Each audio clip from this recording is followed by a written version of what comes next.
Reportagem da Princesa FM, RTCM, tem a satisfação de conversar com a fonoaudióloga Cleana Corsino, que nos atendeu aqui na Paidia Sul, para discutirmos um assunto importante, talvez pouco difundido, e aí sim seja relevante a gente discutir esse assunto, atrair a atenção da sociedade para esse tema.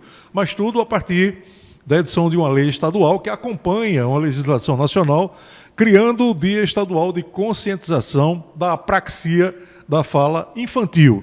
E a nossa primeira pergunta, doutora Cleana, que a senhora pudesse explicar, falar sobre a importância dessa data para um tema que, como eu disse, ainda tem pouca visibilidade, pouca repercussão na sociedade. Muito bom dia.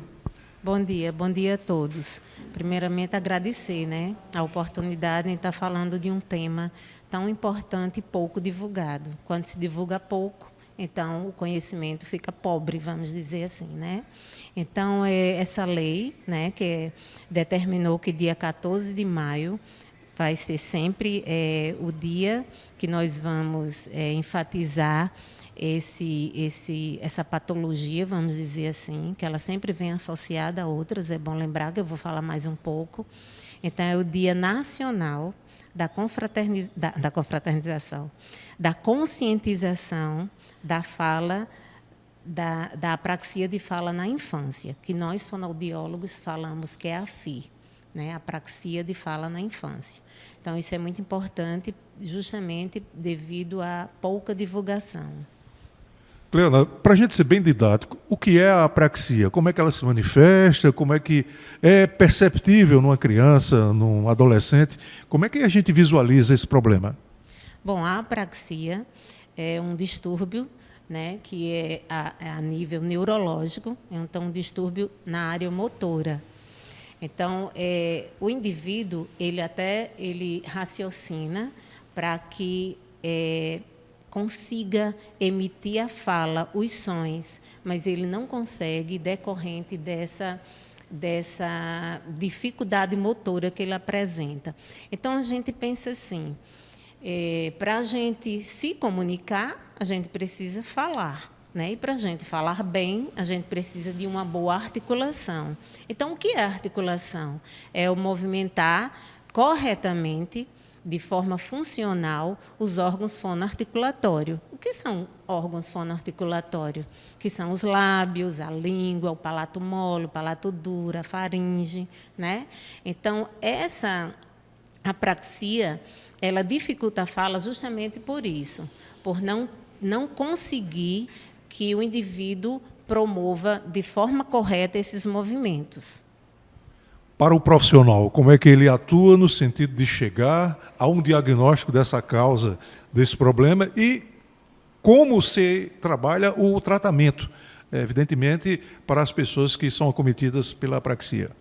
Tá, antes disso, eu queria dizer que a apraxia sempre ela vem associada a alguma patologia, Então, quais são as patologias mais frequentes? Paralisia cerebral, certas infecções, doenças infecciosas, AVC. E eu posso dar um exemplo que como a demanda é muito grande hoje em dia do autismo, eu posso dar o exemplo no autismo, que, por exemplo, o autismo, geralmente, eles chegam com queixa de atraso de linguagem, E aí é onde está que a gente tem que diferenciar o que é atraso de linguagem e o que é apraxia. Como é que eu posso saber se é só um atraso ou uma apraxia? Justamente por essa determinação que eu falei antes. A apraxia, ela vai ter a dificuldade em articular. Ele vai querer, mas não vai conseguir, vai ter a dificuldade. E o atraso de linguagem, não.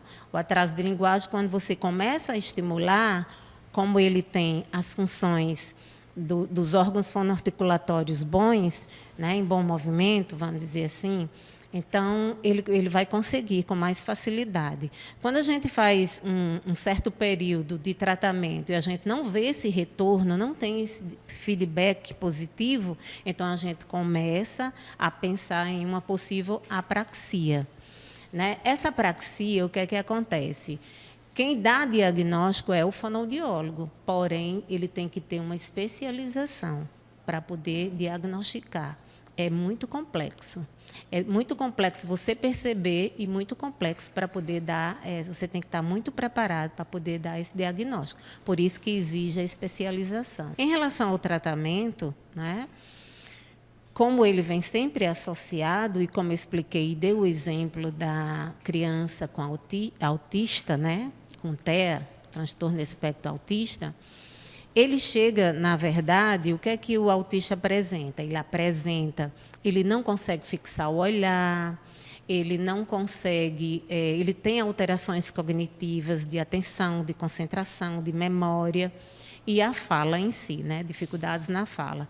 Então, para a gente começar a estimular e perceber realmente que seja uma possível apraxia, a gente já tem que ter trabalhado essa parte para ele poder colaborar e a gente poder ter uma visão melhor. Então, por isso que a apraxia ela vem sempre associada a alguma patologia.